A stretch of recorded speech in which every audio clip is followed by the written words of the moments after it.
Hello everyone, this is Joseph K. Welcome back to more Let's Play Nier Online. In the last part, we tamed a boar, and we rode the boar, and we're in the midst of a forest now. Apparently there's some dreams going on. The mayor of the mythical forest, whatever it's called, he's got some weird stuff going on, so... Oh, there's something over there. But first... Tree branch. Let's see what there is to see here. A new area. Antidotal weed. Not exactly sure if that's a thing I need right now, but I'll take it.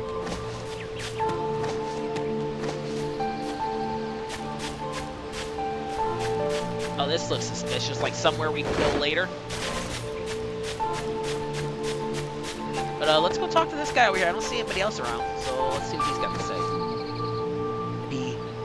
Beware. Beware. Beware the words. Words? What do you mean? Contagious words. Those who dream. Those who dream. Vice, hold a moment. There is a strange new sensation in mine. What? Vice's voice rose in a quizzical way. Huh? Vice, it is not quizzical. What's going on here? The villager's body shuddered as he slowly opened his eyes. Perhaps we should start by asking this man. Who are you? I'm Joseph. Real name Nier. Joseph's just my stripper name. This is Vice. We heard something happened to this village, so we came to see if we can help. The villager stared at Nier and Vice. If you can speak to me, I must have caught you in my dream. How's that again? The villager explained. In the past weeks, a mysterious disease called the Death Dream had spread across the forest of myth. Those who caught it were cursed to fall asleep and live forever within the world of their own dreams. The village mayor had determined that the death dream was spread from person to person by spoken words, but before he could learn more, the disease took him as well. Vice stared at the mayor, his mouth twitching slightly. Now see here, he said, are you saying that we have been absorbed into your dream? Well, yes, said the mayor, I think you have. Oh crap, said Nier. So that means we've caught the death dream. Before the mayor could confirm Nier's suspicion, Vice exploded with rage. Ridiculous, preposterous, completely unfathomable on every conceivable level. I don't even recall falling asleep. The mayor attempted to take Vice's complaints in stride. That's just how the death dream works, he said, brushing aside the most remark. My remarks shall not be brushed aside, fool, and it would behoove you to remember that this world allows me to view all of its narration. What the hell did we just walk into? The mayor twisted his mouth into an embarrassed grimace, then quickly changed the subject to who Nier had seen and what they had discussed since coming to the village. Something there must have caused you to enter my dream, said the mayor. A certain conversation, a specific word, something... Oh, it's getting dark. Nier and Vice racked their brains, but could find no easy solution. There were simply too many words to consider, too much random chatter, too many meaningless conversations. Grimvar Vice does not engage in meaningless conversations. The mere suggestion that Weiss chose his words carelessly seemed to sting his pride. It does not seem to sting my pride, you bloated gas bag of a narrator. It has demolished it utterly. Irritated, Vice looked skyward as if searching for answers in the heavens. I was doing no such thing. Just leave me alone already. The anger created by his harsh words bled over to Nier like a contagion. Wait, said Nier suddenly. Did someone just say contagion? Yes, I believe so. What of it? Well, the villager told us to watch out for contagious words, right? The mayor leaned forward with renewed interest, pushing a startled Vice aside in the process. Well, he must have said something, right? Asked the mayor. Some specific combination of words. What was it? It was about dreaming or something that dreams or... Oh, what the hell was it? A sheep! cried Vice suddenly, blurting out the first thing that popped into his head. The others stared at him for a moment before slowly shaking their heads. After a few more minutes of thought, Joseph's face suddenly lit up. I remember, he said. Those who dream. That's what he said, I'm sure of it. At this, the mayor produced a thick sheaf of papers from his pocket. He flipped through them a few times before finally nodding his approval at Nier. That sounds right, he said, as a stray sheet of paper floated to the ground. My notes also mentioned something about that. I bet it was the last thing you heard before you fell asleep. The mayor shook his head, his worn pencil stub tracing lines across the lone piece of paper. For the last month, I've done nothing but study the disease we call the death dream, he said. I mean, I'm the mayor, right? It's my job to protect the people from whatever comes along. But I never expected a couple of outsiders to start entering people's dreams. The mayor paused, a grimace crossing his face. I should probably be taking notes of something. Vice immediately fired back. I applaud the force of will it takes to research the disease in your dreams, he said, but perhaps we should bend your efforts to escaping this place instead of trying to understand it. The mayor's hand tightened around his pencil, snapping it off at the tip. I've tried to escape. From the very first moment I realized I was locked inside of my own dream. I've been looking for a way out, but I don't think it exists. I've tried to escape. Reading things all over again. I mean, this is my dream, right? If there was an exit, I know about it. He paused for a moment, his unfocused eyes staring at nothing. My village was beautiful, he said, to no one in particular, and it was filled with the most wonderful people you could ever hope to meet. But once this disease took hold of, things changed. It's like someone took a sponge and soaked all the color out of our lives. I just want us to be whole again. I want us to be free. The mayor's voice took on a note of steely determination, and I won't stop trying until it happens. Nier nodded his agreement. Huh? Wait a second. I didn't nod. Why are you...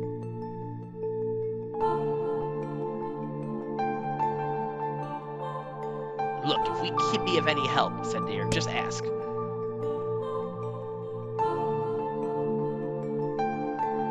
Now, hold on. I did not just say that. Silence, cried Vice. The Grimoire looked from Nier to the mayor and back again, his face filling with confidence. Grimoire Vice's face is always confident, thank you very much. Now see here, Mayor, you told us that nothing can exist in this dream without your knowing of it. But yet you seemed surprised to see us when we first arrived, yes? The mayor slowly raised his head, realization dawning on his face. Oh my god, he said, you're right. You're right, I had no idea you were coming.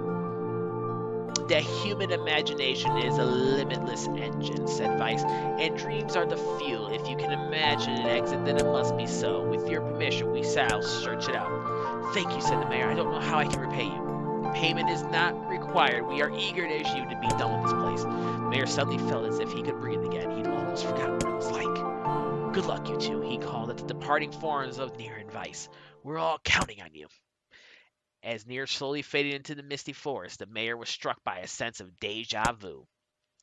I saw this man once before, he thought, but where? Nier's mood darkened as he trudged through the forest. Hours earlier, when the beauty of the place was still a new thing, he'd been confident they could get in, find the exit, and be home in time for dinner. But the deeper they went, the more the forest closed in around them. The mist made it difficult to see more than a foot in any direction, and moss-covered rocks seemed determined to twist his ankle. More than once, he'd been forced to steady himself on the rough bark of a tree, and his hands now left small trails of blood on everything he touched. Additionally, Vice was proving to be a spectacularly poor traveling companion. Unhindered by either terrain or physical effort, he spent most of his time urging Nier to pick up the pace and grumbling about their slow progress. Finally, after Vice muttered something about legless turtles being more adept at navigating the environment, Nier snapped. You know what, Vice? He cried. Go to hell. We're stopping. I need the rest for a few minutes before I throw up. Nier leaned against a tree and tried to stretch the knots from his back. How can this stupid forest be so goddamn big? He muttered to himself. Though the words tumbled from his mouth, a cacophony of insects sprang to life.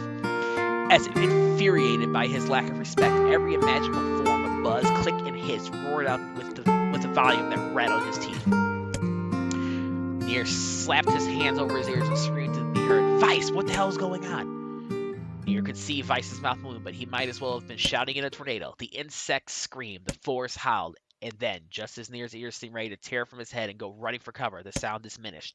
Hesitantly, Nier removed the hand from his left ear and listened to the creatures of the woods. Zee, zee, zee, zee. Shach, shach, shach. Ch-ch-chi, ch-ch-chi, ch-ch-chi. Woo-woo-woo-ma, woo-woo-woo-ma. Seek, seek, seek. And the insect symphony dimmed another decibel. Nier began to detect patterns in the sound. This isn't random, he thought. It's not just white noise, it's something else. The insects weren't just calling out, they were asking a question. One within suffers. Two within is ideal. Three within is dangerous. What is it? By my pages, is this a riddle? I guess so. This kind of thing happens a lot in dreams, right? Maybe it's the key to getting out of this place. Companionship. Two's company, three's a crowd. Then I leave it to you to answer. One with it suffers, two with it is ideal, three with it is dangerous. What is it? The answer is a secret. The answer is a woman. How the hell should I know?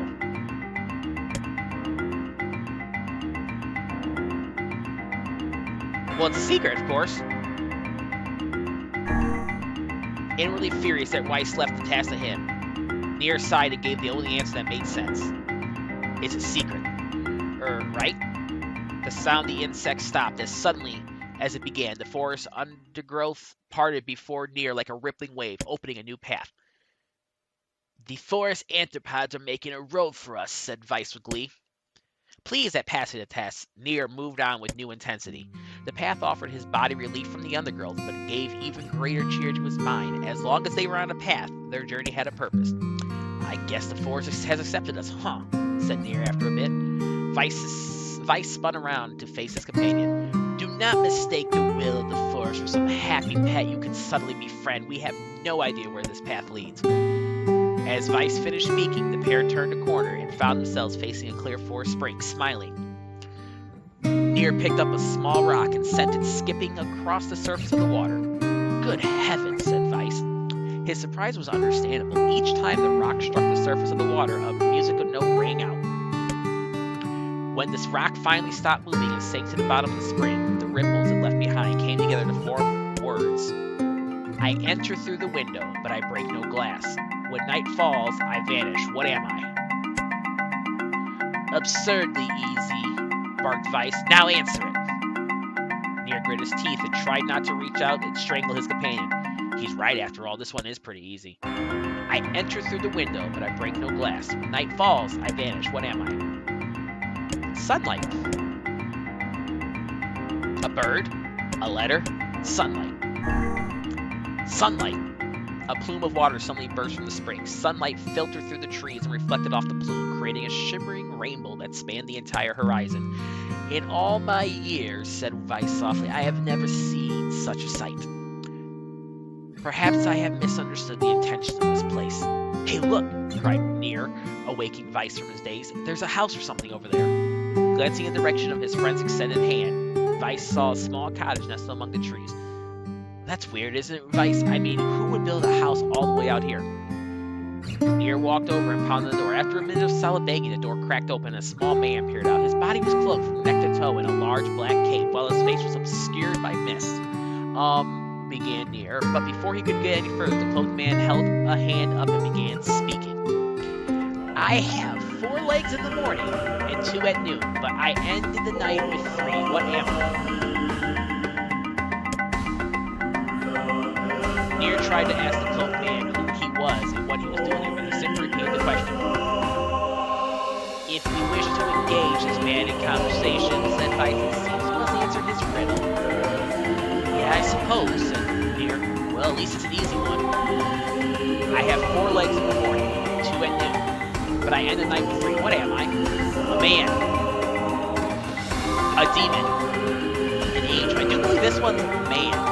Because the time here refers to, like, birth. When you're born and you start moving around, you move on 4 legs. And then when you become an adult, you walk around on 2 legs. And then by the end of the day, or kind of your life, you are walking with a cane, so 3. That makes it a man. A man. Mist dissolved from the cloaked figure as he spoke a single word. Correct. With With that, the man flung his garment aside, revealing his true identity. You're the mayor, cried Nier. The small man slowly shook his head. I am not the mayor you know. Now listen to my words. Long ago, I saw a version of you that was not yourself. You saw what? I'm sorry, I didn't understand a thing you just said. It will make sense in time. At present, I simply congratulate you on cracking the seal of the Death Dream. Now you must go to the man at the forest entrance. With that, the man turned on his heel and slammed the door behind him. As Nier watched, mist seeped up from the ground and enveloped the cottage, erasing it from existence. When Nier and Weiss returned to the forest entrance, they found the mayor leaning against a tree. As soon as he caught sight of the duo, he sprang to his feet and scrambled over them. Good gravy, he cried. You made it. You actually made it back. His left hand grasped Nier's and pumped it so fiercely it threatened to dislodge from the socket, while his right seized Weiss by the cover and swung him through the air. Gah! By the heavens, stop shaking me, fool! We have not even told you if we were successful or not. The mayor smiled broadly and shook his head. I'm just happy you're alive. I didn't think I'd ever see you again. Nier withdrew himself from the mayor's eager handshake with a slight smile. We broke the Death Dream seal, he said. At least I think we did. The mayor's face beamed as Nier filled him in on one of the details. When the tale was done, the three of them laid down on the forest ground and fell asleep. Wait a second. That's crazy. Why would we just lay down and go to sleep? This is one hell of a story. Cease your endless prattle and go to sleep, fool. Fighting against the rules of this place is futility itself. Nier and the mayor obediently reclined atop the grassy earth.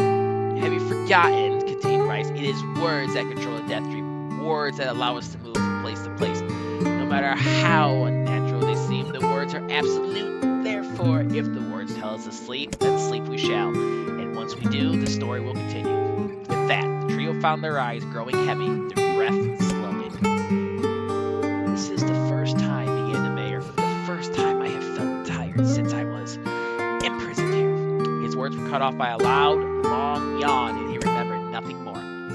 They might have slept for an hour or a year. When they awoke, things had a slightly more real quality to them. The mist felt thicker, the leaves greener. It was clear that they had awakened from their dream. Nier shook the mayor's shoulder gently. Good news, he said. We made it.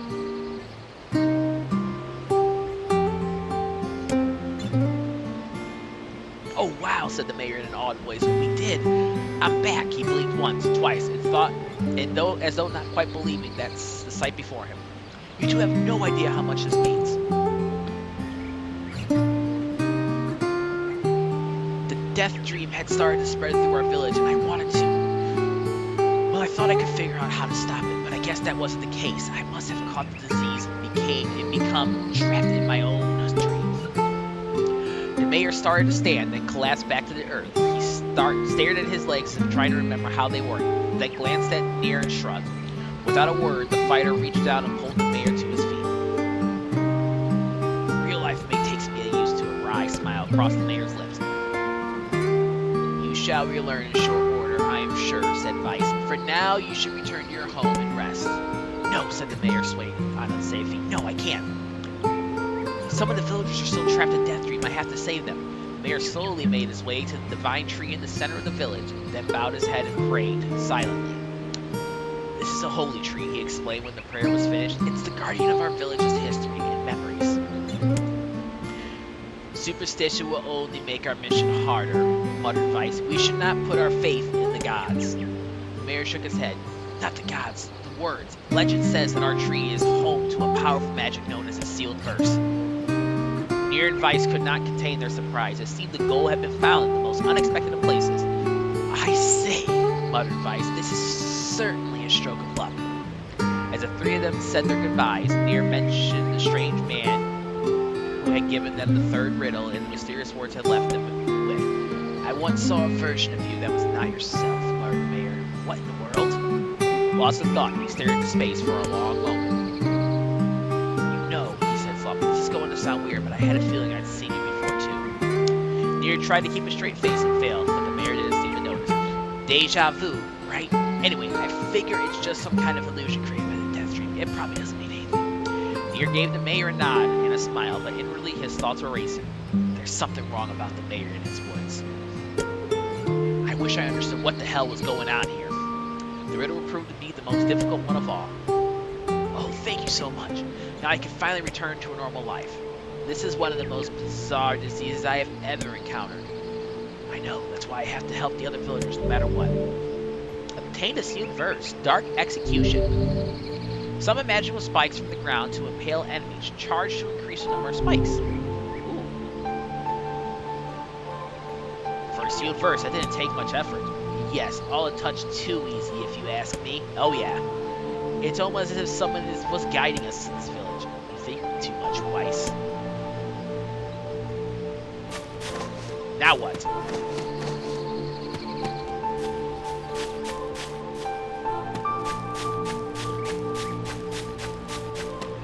Alright, I'm gonna go save it because I don't want to have to go through all that again. That was just a lot of reading. Yeah, I'm not sure if this is going to be the entirety of the episode.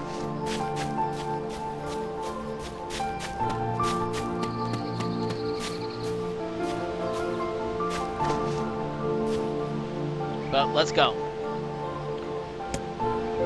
This must be another person affected by a death dream. It would appear that way, yes.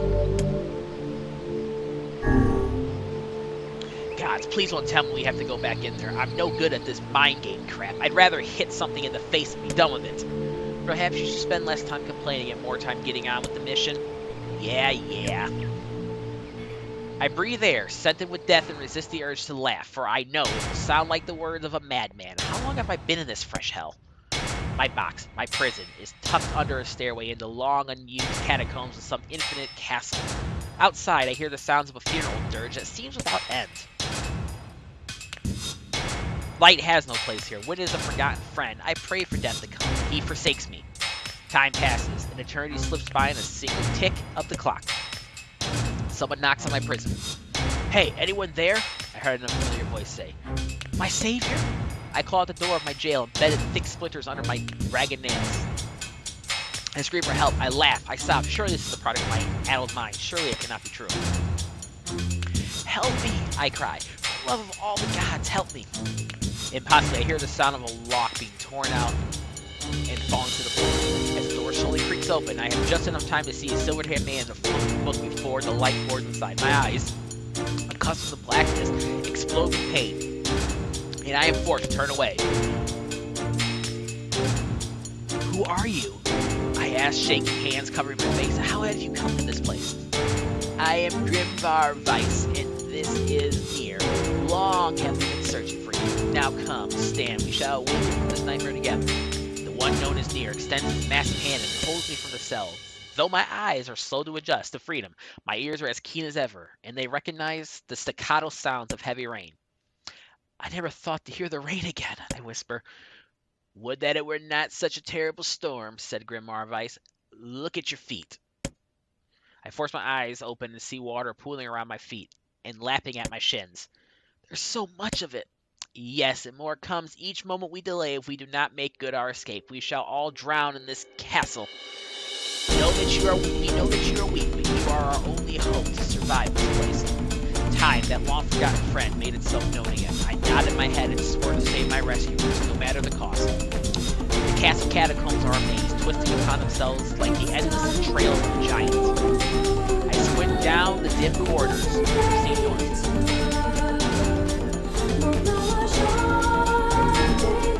At the end of the corridor, I find a row of 20 gorgeous canopy beds resting atop the carpet of velvet. All are covered in a thick layer of dust and cobwebs.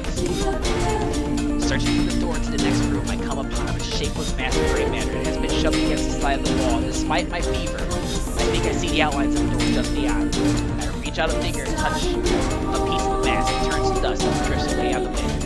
Realization slowly dawns, and I fall to my knees and weep. Corpses. I face a mountain of charred and crumbling corpses. I look from into the bed and back again until the horror dawns full upon me. Someone has piled these bodies into a tower and set them ablaze. Whether they were alive or dead, I do not know. Sanity will not permit me to consider the proposition further. I make a sound, whether scream or laughter, I cannot discern. Then my mind grants me merciful blackness, and I find myself moving forward, leaving that most terrible of rooms. I squint down the dim corridors and proceed east, and proceed west, south. I squint down the dim quarters and proceed north. Fine, I squint down the dim quarters and proceed east. I squint down the dim quarters and proceed north. I squint down the dim quarters.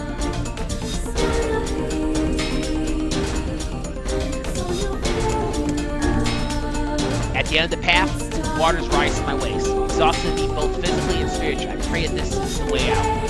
Eventually I can stand the sight of the waters no longer, so turn my eyes upward. Imagine my surprise when I see a series of paintings hanging on the faded plastic wall. Each depicts a person in the prime of life, clad in clothing of the highest quality. The styles, however, are strange to me, leading me to believe that these people had lived long, long ago. One subject wears an outfit that particularly catches my eye. It is constructed from a thin, fleecy cloth and decorated with a motif of flowers and birds, while encircling the character's waist is a leather belt with construction. It is a stunning costume by modern standards. As I gaze at the portrait, I am struck by a desire to touch it with my own hands. Yet, as I extend a single finger to the painting, I am gripped by a most unpleasant feeling. Staring close at the image, I see it bent and formed in the shape of another figure. Something behind the picture is pointing at me. Is it another prisoner? A fellow inmate trapped for eternity in this place? I cannot let it pass, so I seize the portrait with both hands and throw it into the water. The wall is hollow behind the painting, and inside I can just make out a body. Whether or not this is a prisoner, there would be no rescue. The poor soul is long dead. Scraps of clothing lie on the floor around the bones. Only a small amount of the fabric has survived, but it features the same delicate designs that were depicted in the portrait. I have been admiring a row of corpses, blocked from view by portraits of each victim at their pinnacle. Enough! I shield my eyes and paddle forward through the water. Squint down dim quarters. So I came from the north. At the end of the path, I find myself in a great hall where only the sounds of rain come from. The waterlogged red carpet squishes beneath my feet as I approach the center of the room. Once there, I behold a beautiful dining table upon which rest china and silver of the finest construction, as well as the remains of a fantastic feast. As my eyes continue to adjust, I see many chairs surrounding the table, each holding a dinner guest. Noticing movement, I approach the chair at the table's head, but as the truth of the matter dawns on me, I recoil in horror. The host of the feast is a corpse, as are all of these invited guests. An army of foul, wriggling insects have made homes in the remains, and this is the movement I saw. The once splendid feast was now nothing more than a requiem for the damned. I take a moment to steady my shaking hands, then slowly back away from the table. Desperate to lose sight of the abomination before me, my gaze lands on the chairs upon which the dead were seated. This is a mistake. The chairs prove to be even more terrible than the feast itself. Each one is covered in a layer of spikes, oh Jesus, that run from the seat up the back and down the arms. This explains the color of the carpet beneath my feet. I can only pray that the unfortunate diamond is dead with me in hand. For if not, it is a simple task to envision the agonized screams that must have sprung forth from their mouths.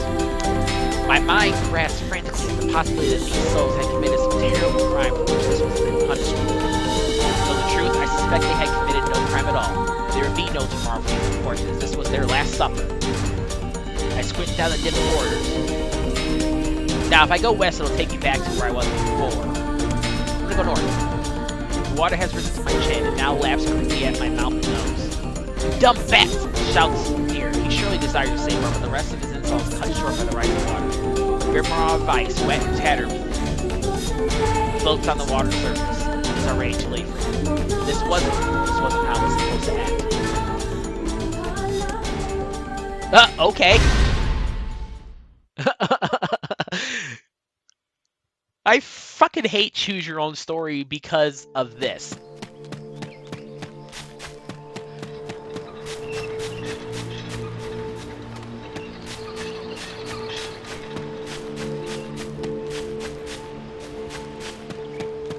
I always die in choose your own stories. Okay, I'm gonna cut to...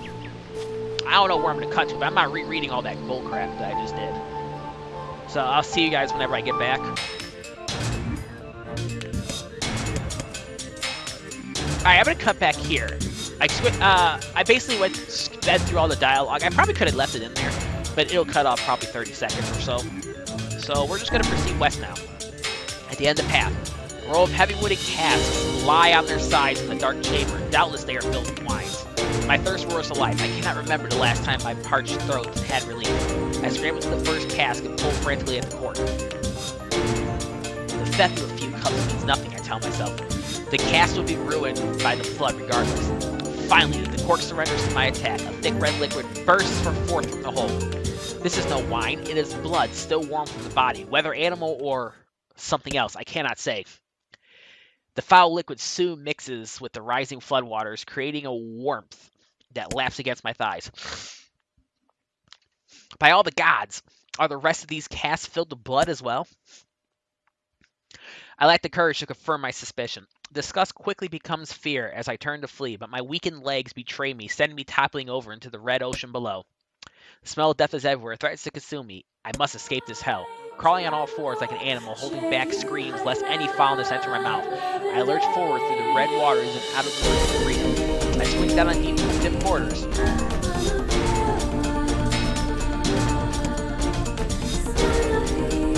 Right, south takes me back, north takes me to the paintings. East will take me to where the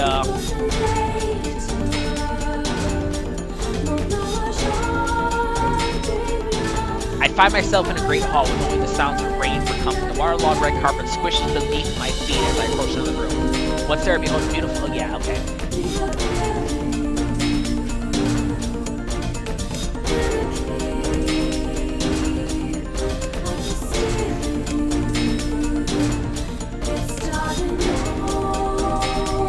So we're just gonna skip through all this.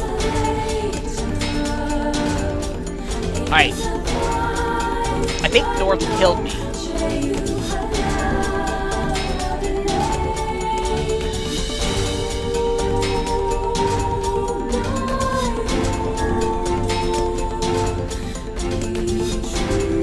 Yeah, I already did this.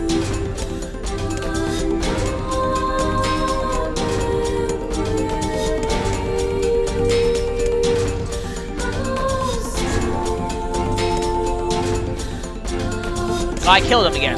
Huh. I don't know where to go here.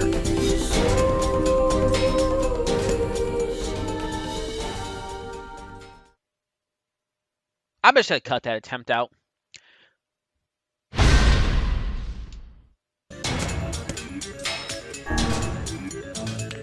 Against all hope, we make it to the front door. Finally, apparently I was supposed to go northeast the whole time. I had to actually look up a guide because I failed this a bunch of times, so... break it down, son of Christ. And so I give myself to the effort.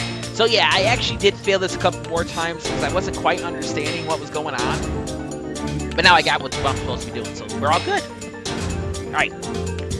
In tandem with Nier and Grimoire Vice, I slam my body against the thick, sturdy door. On the third try, it gives way and we find ourselves sprawled in the front of the castle. The storm is in retreat. The clouds above are still dark and foreboding, but to the west I can see a thin shimmer of sunlight trying to break through. How can I thank you? I cry as tears join the rain on my cheeks. I would surely have died in there. Looking down, I suddenly notice that my dress is in tatters and sheepishly try to cover my exposed skin. Your dress? Asked Vice. Then you are a woman, madam. Yes, I am. I proffered to a smile. I suppose that comes as something of a surprise, seeing as how I exist only in the form of words. I could see that the one known as Nier is disappointed that the torn dress will be given no further description, but he hides it well. Oh, you Nier, you dirty old man, you. With a nod and a shrug, the three of us set forth to our awakening. But behind us, an awakening of another kind has taken place. Black smoke fills the abandoned castle, providing the countless damned souls inside with their final shroud. After a moment, the castle's windows shatter with mighty roar. Pressure breeze blows through the hallways and corridors, clearing the smoke away for good. As you watch in awe, uncountable black shadows souls fixing their life crossing to and fro in front of the broken windows. The castle's dead have awakened to their new life as shades. Oh, joy!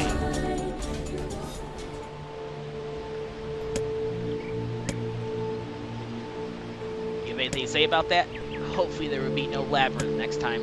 I hear you.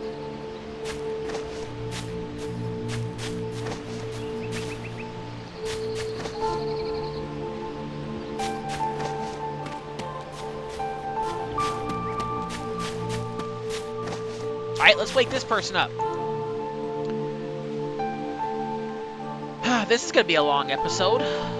I was trying to get done with long episodes, but I guess that's just not going to happen now, is it?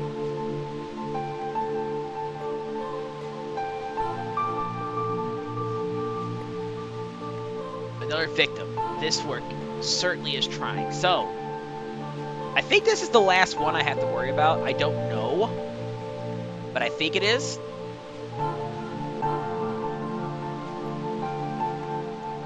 All right, so let's take care of this.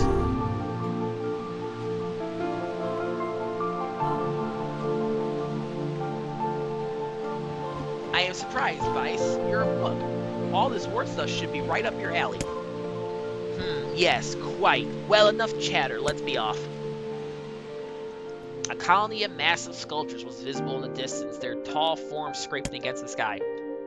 Vice and Nier have never seen such a sight, and their eyes widen as they try to take it in. Hey, Vice, we keep walking, but those things don't get any closer. I don't get it. Are they really that big? As Vice considered his answer, the sun beat down on them with renewed ferocity. Perhaps they are some matter of mirage, he said. Under this heat, a mirage or two would hardly be an unexpected sight. Nier nodded and wiped the sweat off his brow, leaving a trail of sand in its place. He thought he'd never been so thirsty.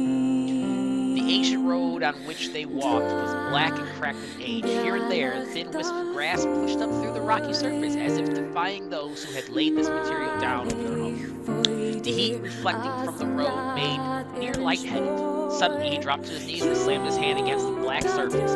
God damn it, he said. Is this some kind of joke? Well, I'm not laughing. The complaining had already begun. Vice tried not to let his eyes roll too much. A joke? He said. No joke. This road leads to the city of art. Perhaps the path itself is simply some manner of grand artistic work. Oh, come on, that's bullshit. You know it. Possibly, but thinking of it in this way might make it easier for you to bear. Nier glanced at Vice's grinning face, cursed silently to himself, and resumed walking. As time passed, Nier's feet grew more painful and his throat drier than he thought possible. He tried not to look further than the next step ahead, because the bright sunlight made him hesitant to trust his own senses. We are definitely getting closer, said Vice in an effort to cheer his companion. Yes, this much is certain. Encouraged, Nier lifted his gaze. Suddenly, he stopped walking, choosing instead to stand in the middle of the road, with his mouth and eyes wide open and his finger pointing in the distance. Water, he cried. It's water. Water? asked Vice. Preposterous. I don't see any water. It's right there, idiot. Can't you see it? Look, the sun is reflecting off it. Without waiting for a response, Nier sprang to life and bounded toward the sight. Uh-oh. Mirage. What the... There was no water. There was nothing but sand in every direction. Nier closed his eyes and sighed as Vice floated up behind him, chuckling softly. I believe this is known as a mirage, he said. Many a desert traveler has spoken of such things. Nier shook his head bewildered. Suddenly he pointed off in the distance, his eyes wide once more. Wait, there it is. I just missed it. Look, it's right there. Nier sprinted off again, leaving Vice with no choice but to follow. After a few minutes of running, Nier came to a halt. I could have sworn it was right around here. Confused, he put his hands up to his eyes and rubbed them vigorously.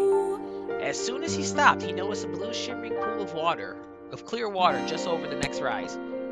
With a shout, he bounded off in search of it. The chase continued for nearly an hour until an exasperated Vice finally floated up to Nier and struck him in the face with his cover. You damn blithering idiot, stop this at once. There is no water here. Nier's face clouded. There isn't? There is not, and perhaps next time you will listen to me when I tell you as much. Vice paused for a moment, then continued speaking in a slightly kinder tone. However, I suppose this mad chase was not altogether wasted. It seems we have arrived at the city of art. Nier looked up. Stretched out before him was a row of impossibly tall sculptures. Their journey was at an end.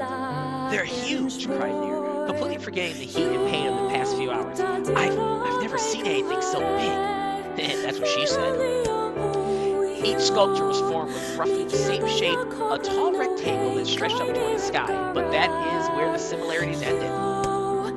Most were covered with panes of glass that reflected the light in 1,000 directions, while others seemed to be nothing but frames of steel. Some had tall spires on their tops, while others possessed triangular caps. What kind of city is this? Said Joseph. Where are the people? Where are the houses? perhaps the land is intended exclusively for artistic use. The debate continued as they made their way through the city. Miracles of artistry were everywhere. Great iron crates with wheels sat silent on steel rails. Beautifully carved works with lights of red, amber, and green dangled over every street. As they moved away from the massive sculptures, they found a great array of smaller ones. Some were covered in glass or brick, but many were composed of materials that they had never before encountered. The sheer variety of colors and styles was staggering. Unable to find a theme or purpose to their abstract works, around the Nier and Vice eventually fell silent. On the outskirts of the stadium, they discovered 3 sculptures in the shape of humans. Nier uttered a sigh of relief as he approached them. Finally, I was getting tired of modern art. The 3 statues were indistinguishable except for a single word chiseled into their right arms. One read alpha, one read beta, one read gamma. As Nier moved to touch the nearest statue, a bird flew from the top of one of the sculptures, alighting on that statue's shoulder. It emitted a brief, beautiful song that took the form of words. Only one form is real, the others are false. The real form will always speak the truth. The false ones will always speak lies. With that, the bird departed. As if on cue, the 3 statues shuddered to life, acquiring color and form as they began to breathe. Hey, look at that, said Nier. They're alive. The triplets bowed low before Nier. Please, said Alpha, you have to get me out of this nightmare. I am real. Stop lying, said Beta, and he turned to Nier and threw his hands in the air.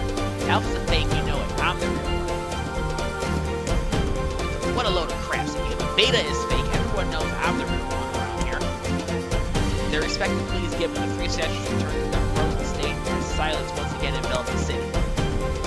When you consider all the statements, only one of them could be the real thing. When you consider all the statements, only one of them could be the real thing. Nier furrowed his eyebrows with a single answer. Only one form is real, the other is false. The real form will always speak the truth, the false one will always speak lies.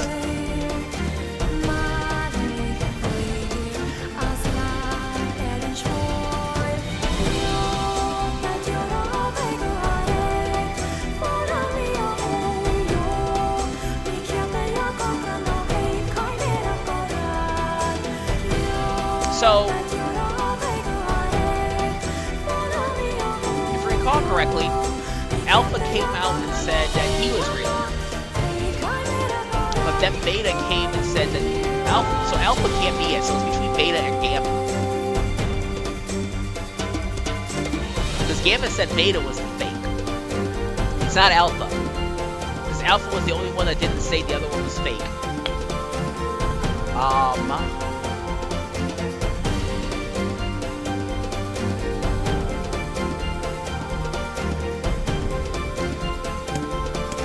But Beta was the only one that said something extra. He said Alpha's lying. Yeah, Beta. The real one is Beta. Though Nier's voice betrayed a notable lack of confidence, he was relieved to see Vice nodding at him. If Alpha were telling the truth, began Vice in the dry tone of the lecturer, Beta and Gamma would be fakes. But, in that case, Gamma's claim that Beta is fake would be the truth, even though Gamma is a liar. Therefore, that theory crumbles. Oh! Yeah, because I knew Alpha wasn't it. Now, let us presume that Gamma spoke the truth. That makes Alpha and Beta liars. In this situation, however, Beta is calling Alpha a liar. This will leave us with 2 statues telling the truth.